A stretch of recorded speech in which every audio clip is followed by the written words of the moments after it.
বন্ধুরা, এই পৃথিবীতে এমন ঘটনা ঘটেছিল যখন মানুষজন স্বয়ং নাগ দেবতার দর্শন পান। কিছু লোক তো এটাও বলে যে তারা পঞ্চমুখী নাগ দেবতার দর্শন পেয়েছেন। প্রাচীন কাল থেকেই হিন্দু ধর্মে নাগকে পূজা করে আসছে।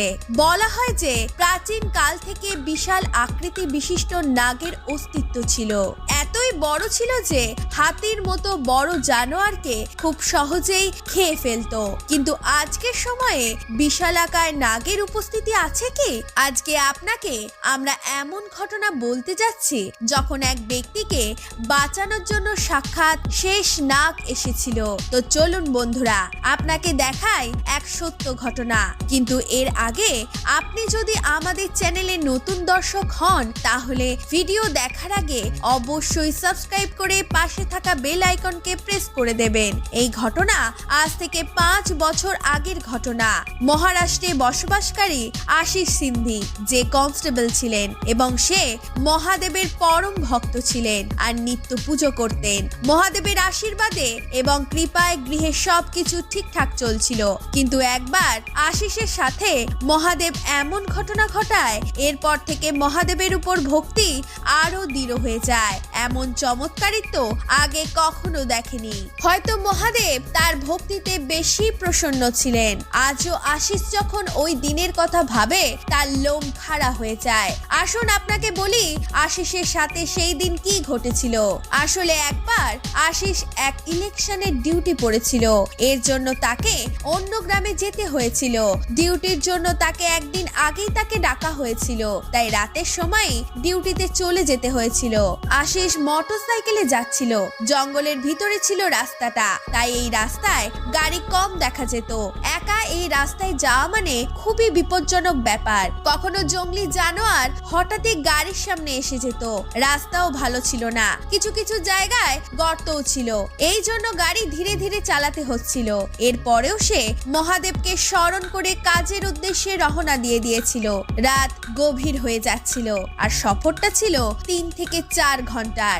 রাস্তার আশেপাশে গ্রামও ছিল, কিন্তু গ্রামের লোকজন যে যার ঘরেই ছিল। আশেপাশে একটা লোকজন দেখতে পাওয়া যাচ্ছিল না। রাস্তা খুবই শুনশান ছিল। এক জায়গায় হঠাৎই খুব জোরে একটা আওয়াজ শুনতে পায় আশিস। অদ্ভুত আওয়াজ শুনতে পেয়েছিল সে। সেই আওয়াজ ঝোপ থেকে আসছিল। আশিস সেই সময় গাড়ি দাঁড় করিয়ে দেখতে থাকে যে ঝোপে কি আছে, কিন্তু ওখানে কিছুই দেখতে পায়নি সে। সে ভাবে জঙ্গলি মোষ বা অন্য কোনো জানোয়ার হবে। কিছু দেখতে না পেয়ে সে বাইকের দিকে চলে যায়। তখনই আবারও সেই আওয়াজ সে শুনতে পায়। ওই আওয়াজ এক জায়গা থেকে নয়, বিভিন্ন জায়গা থেকে আসছিল। সে ভাবলো হয়তো জঙ্গলের মধ্যেই মানুষ আছে, নিজের কোনো কাজের জন্য ঘুরে বেড়াচ্ছে, তারাই আওয়াজ করছে। কিন্তু আবারও সে দেখে সে জায়গাটা, সেখানে কিছুই ছিল না। সে তবে ঝোপ থেকে সে আওয়াজ শুনতে পাচ্ছিল খুবই স্পষ্ট ভাবে, তার কানে আসছিল বারবার। সে ভাবলো হয়তো ওখানে অনেক লোকজন আছে বা কোনো বড় সাপ আছে। ওই ঝোপের কাছে গিয়ে মোবাইলের টর্চ খুলে দেখে একটা কালো রঙের কিছু আছে। ভালো করে দেখে সে একটা বড় কালো রঙের সাপ। এত বড় সাপ কি করে হতে পারে? যখনই আশিস উপরের দিকে তাকায় তখনই সে দেখে এক বিশাল আকার নাক ফোনা তুলে দাঁড়িয়ে আছে। ওই নাককে দেখে আশিসের পায়ের তলার মাটি সরে যায়। এত বড় সাপ তার জীবনে কোনো দিন দেখেনি, না কখনো এত বড় সাপের সম্পর্কে কথা শুনেছে।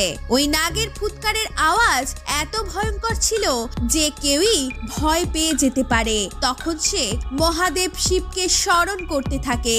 ওম নমঃ শিবায় মন্ত্র বলে জপ করতে থাকে। তারপর এমন আওয়াজ আসে যে ওই নাগ যেন চলে যাচ্ছে। তারপর সে যখন দেখে পঞ্চমুখী সাপ জঙ্গলের মধ্যে ঢুকে যাচ্ছে, সে ভেবে পায় না এত বড় নাগ কোথা থেকে এলো, তার উপর পঞ্চমুখী সাপ। এই নাগ অন্য লোককে কেন দেখা দেয় না?